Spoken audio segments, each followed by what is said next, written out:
This morning we're going to be looking at some passages from the Old Testament that I think give us some very good insight into the kind of people that God's always been looking for. In Deuteronomy 10 that was read for us just a moment ago, it reminds Israel that the reason that God had given them the law and the thing that God had expected from them was not only that they fear Him, but they also obey Him, and that they do so with all of their heart. He reminds them in that passage that it's for their good that they do so, that God had wanted to bless His people. And throughout the history of God's people, it's always been a struggle to have a wholehearted devotion to God while still managing the objects of our own affections, the things that would divide our attention, and those things that cause fear in our life. And so we're going to be looking at those things this morning. If you want to go ahead and turn your Bibles to 2 Kings chapter 17, 2 Kings chapter 17.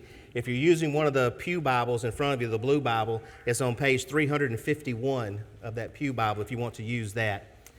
But in 2 Kings chapter 17, we're going to see a little bit of a history lesson with Israel. And it's leading up to a time where the northern kingdom is going to be carried away into Assyrian captivity. And it not only talks about that happening, but also why it is that it takes place. And then we're also going to see from these verses 24 through 41 that the Samaritan religion is established. And by that, what I mean is that there are going to be people from these 5 other nations that are brought into Samaria after Israel is carried away. And these 5 other nations set up camp within this area of Samaria, and from that come all sorts of different religions and different ideas. But what we're also going to see is that all of them are said at one time or another that they fear the Lord, yet they serve their own gods. And so that's what we're going to be seeing in just a moment. So if you're ready for the 3 words this morning, or 3 key words, hold up your notebooks high this morning. All right, very cool. Your 3 words this morning are conviction. I actually didn't put it on the screen, sorry. Is conviction, because these are going to be our points. So you have the word conviction, allegiance, and heart. Conviction means that you have been settled that where you are at is guilty. It's the idea of when you're in a courtroom and the charges have been read, and then there's going to be a case about whether or not you're innocent or guilty, and then there is a conviction, the coming down of the gavel, and it says that you are guilty. Conviction means that you have been fully convinced about something, whatever it may be, and we're going to see that this morning. We're going to talk about allegiance. Allegiance, you may know, especially the ones in school, you may sometimes say the Pledge of Allegiance, that you have devotion or loyalty to something. And what we're going to see is that though there are people here in this land that feared the Lord, they did not have devotion or allegiance to God, even though they feared Him, and even in some ways were even serving Him. And then lastly, heart. And we've been talking a lot about the heart here recently and how it pertains to our devotion to our God as well. So that's what we're going to be looking at this morning. So 2 Kings chapter 17. Just very briefly, I want us to go through starting at verse 5, or verse 7 really, and talk a little bit about Israel's history. Up until this time, a couple hundred years have passed since they have went into the land, and they come upon this king that is now king in Israel. And yet he is an evil king, but then there's a little bit of a compliment that's played to him. He's not quite as evil as some of the other kings that came before him, but he is evil. And what we see is that God reminds them that they were brought into this land out of Egyptian captivity, and they had been delivered from that slavery. And though they had been delivered by God and saw all the different things that God had done to bring them into this land, they had forgotten God. And so then what you start seeing in 2 Kings chapter 17, verses 9, and then all the way through 12, especially verse 9, the children of Israel secretly did against the Lord their God things that were not right. And these secret sins that were going on behind closed doors, in corners of their lives, maybe in the recesses of their hearts, these secret sins that were going on finally start bursting forth, and they become very prominent in the land. That they start serving these other gods, establishing idols, and on these high hills and mountains, they start serving various gods. Verse 11 says, they burned incense on all the high places, like the nations whom the Lord had carried away before them. They did wicked things to provoke the Lord to anger, for they served idols, of which the Lord had said to them, you shall not do this thing. Then in verses 13 through 15, God, in seeing this, sends prophets to the people. But it says that all these prophets that were sent to you, you rejected. You didn't listen to them. You did not heed their warnings. You treated them as if they were speaking nothing. And so God's anger began to become aroused against these people.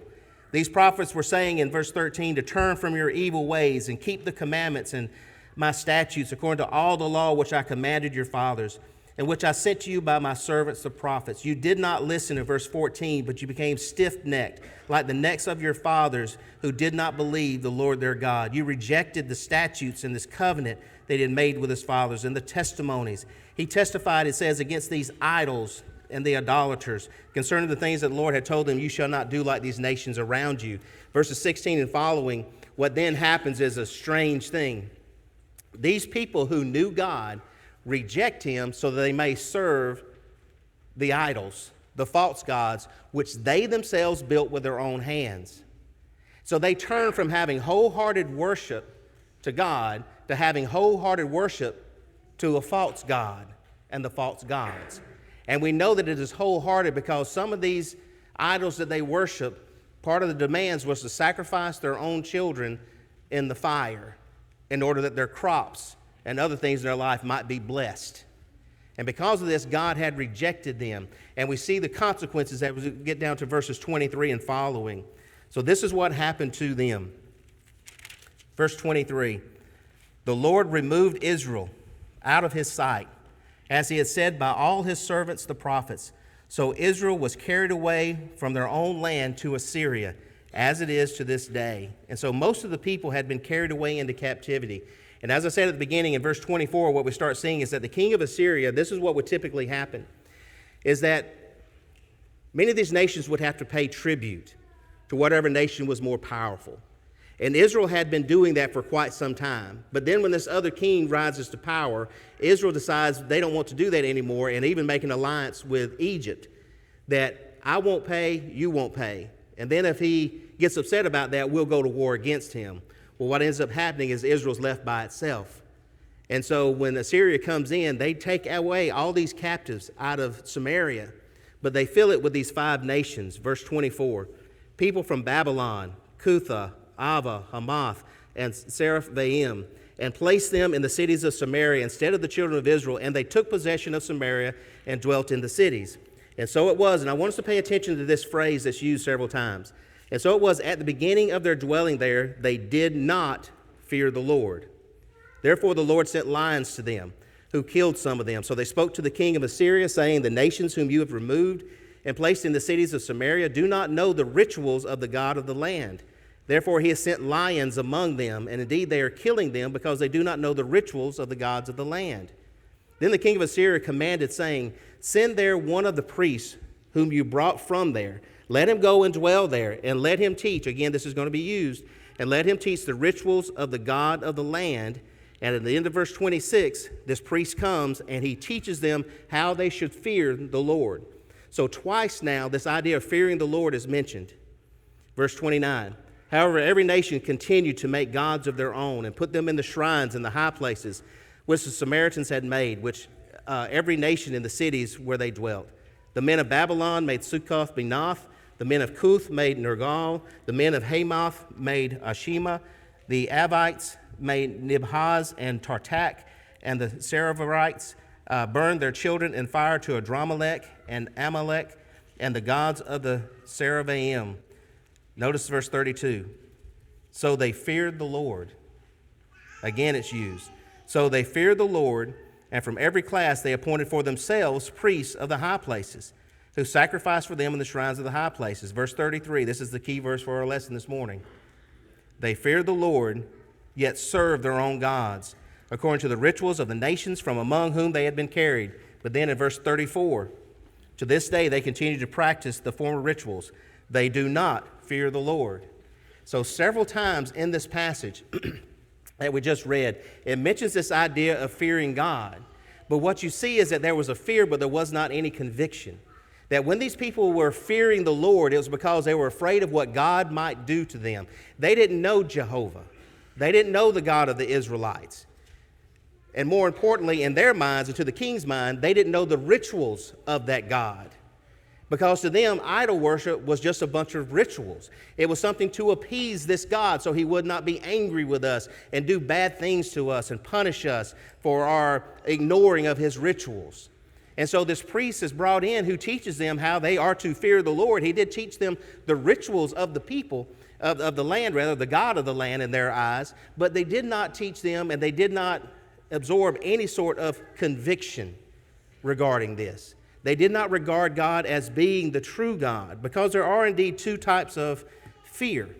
There is that kind of fear that's a dread. I'm afraid of what God's going to do. I'm afraid that God is punishing me because maybe I haven't been to enough church services. Maybe I haven't said enough prayers. Maybe I haven't partaken of the Lord's Supper, or maybe not partaken of the Lord's Supper the way that I am supposed to be doing. And because of that, God is punishing me. Or the only reason that I'm doing the things that God tells me to do is because I'm afraid of him. I don't want to go to hell. And so I'm going to give God the thing that he wants. He's the God of the land, and so I want to be blessed by him, so I'm just going to give him what it is that he wants. There's no conviction in that. And if that is the way that our service, our religion is, we're no different than what the Samaritans were doing. It's something that is nothing but form, but it doesn't mean anything when it comes to who we really are and make us different people. But there is another kind of fear, and that other kind of fear is that fear that is reverence. It is respect. It is coming to God because he is God and knowing who he is and what it is that he wants. And we want to give that to him because we respect him, we honor him, and we give him reverence. Because fear can be our best friend if we allow it to be. Fear ought to be a friend to us and not something that causes us to only want to appease our God. Notice that in Deuteronomy 5 and verse 29. When he's recounting the giving of the law and how it was that the people came to the mountain and they saw the great display of God's power and majesty with the smoke and the fire, and they were afraid because of the trembling of the mountain to come near. And even God himself said, yes, stay back. They're reminded in Deuteronomy 5 and verse 29 by God when he says, oh, that they had such a heart in them that they would fear me and always keep my commandments, that it might be well with them and with their children forever. Obviously, in a passage like this, we see that there is a great dread, a terror of the holiness and righteousness of the God that they are in front of.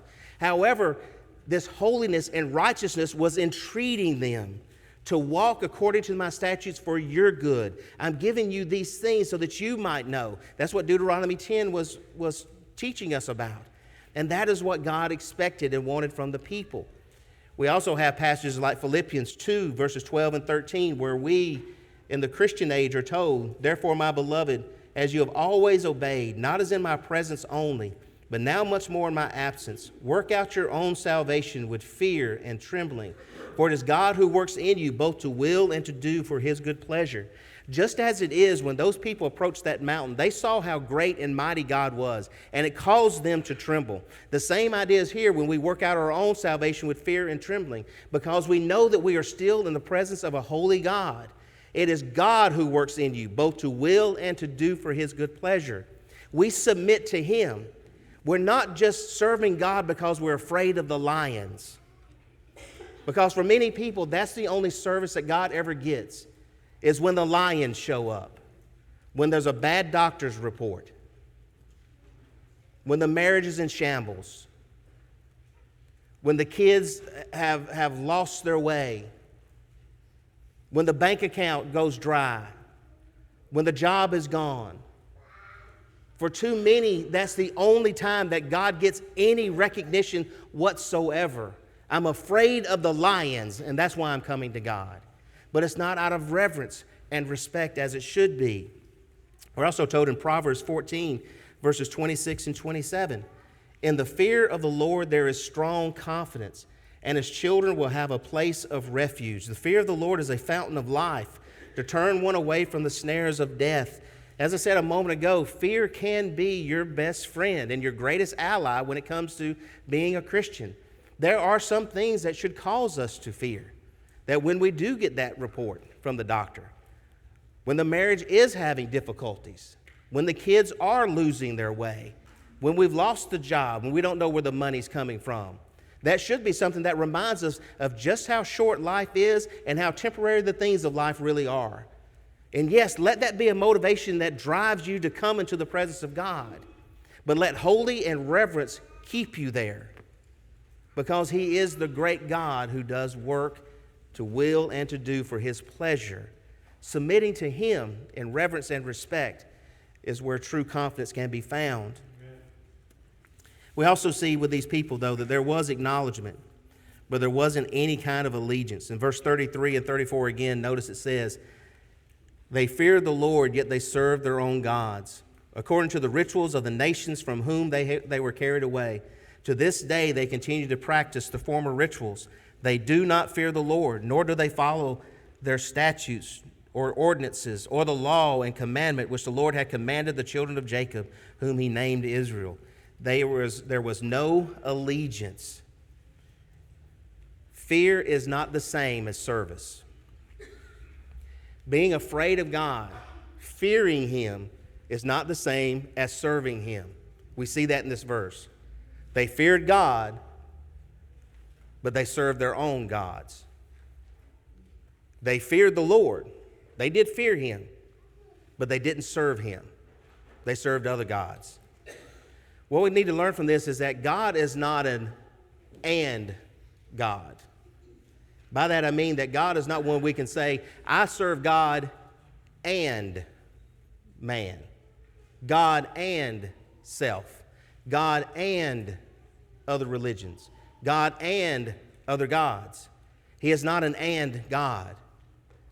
Allegiance means we're devoted to him perfectly and 100%. What these people had done is they did fear God, but they also wanted to serve and worship the way that they had always been brought up to serve and worship. They had always served the Baals. They had always served these other gods. They had always served these idols. There was always rituals attached to the way in which they had served their gods. And so, yes, they did fear the Lord, but they wanted to serve him according to the way that they were used to. And that's one of the things that's difficult even in the religious world today, is that there are people who are brought up to serve God in a lot of different ways. The word denomination means divided. It's divisions. And it's divisions of the ways in which many people have decided this is the way that we want to serve God. But there's only one way that we see in the scriptures that's described for us. And so it's very easy for us to get into the idea, yes, I fear God. I want to offer to him my worship, but I want to do it the way that I want to do it. Reverence and respect means we offer to God the service that he wants, the way that he wants it. When my children were young and I asked them to do something, I wanted them to do what I told them to do. I wasn't interested in how creative they could be, because creativity usually cost me money and gave me a lot of headaches. I just wanted them to do what I told them to do. And that's what God has told us. The way that I'm telling you is the best way. Do it that way. If you truly respect me, if you truly love me, if you truly fear me, then offer to me the kind of service that I am asking for. We see in places like Romans 12, verses 1 and 2, that a person cannot say that they're serving God unless they're set apart for him. In Romans 12, it describes it this way: I beseech you, therefore, brethren, by the mercies of God, that you present your bodies a living sacrifice, holy, acceptable to God, which is your reasonable service. And do not be conformed to this world, but be transformed by the renewing of your mind, that you may prove what is that good and acceptable and perfect will of God. It teaches us that there is something that's called a good and perfect, acceptable will of God. And that the only way that we're ever going to demonstrate that is if we offer ourselves like that offer that's put upon the altar. And that offering that was put upon the altar was completely consumed and burnt up.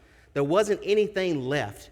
It was made to God for God's use, for God's pleasure, be a sweet-smelling aroma to him. And that's what our bodies are. And so when we serve God, which is our reasonable service, it ought to be wholehearted and not something that is halfway. Then lastly, we see in this passage that we were reading a moment ago, God's not interested in words without heart. That they were offering to God homage in many ways. They were acknowledging this God that's in the land, he is a mighty God. And he is punishing us because we are not giving to him what he wants, which they thought was just the rituals. And that this God was able to send lions among them to kill the people. So much so that when they went to the king even said, you need to give that God what it is that he's wanting. An Assyrian God was saying you need to give to God what it is that he wants from you. The problem is this: it was only lip service, because their hearts were not with God. They were willing to say that God is mighty and that we fear him, but God points out they didn't really fear me, because they were choosing the gods that they liked best to serve. And that's always the test. Who is the God that I'm serving? Whenever we have to make a choice, and this is what is so sad about mankind, when it comes between a choice between God and the things of this world, most often the things of this world wins. And that is what is so sad. And that is why the world is in the state in which it is in. Even Jesus said in Matthew chapter 6 and verse 24, "No one can serve two masters, for either he will hate the one and love the other, or else he will be loyal to the one and despise the other. You cannot serve God and mammon." And that is exactly what too many of us are trying to do. Back in our text, verses 29 through 33, if you look at that again, each one of those nations continue to make gods of their own, and they put in the shrines on the high places which the Samaritans had made, every nation in the cities that they dwelt. And then it talks about these 5 nations that were there, and each of those 5 nations who said that they feared the Lord were serving according to the commandments and doctrines of men. And that is the problem that you saw in their society.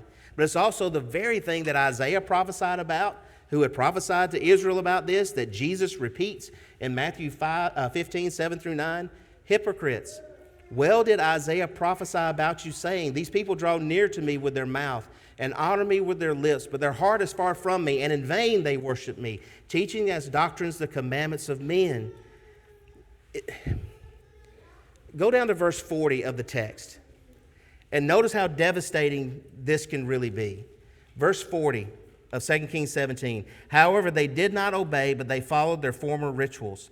Verse 41. "So these nations feared the Lord, yet served their carved images. Also their children and their children's children have continued doing as their fathers did, even to this day." None of us that are parents are perfect. But most of the things that we are not perfect about, our children are able to deal with, because they realize that we are not perfect, but we're trying to do our best.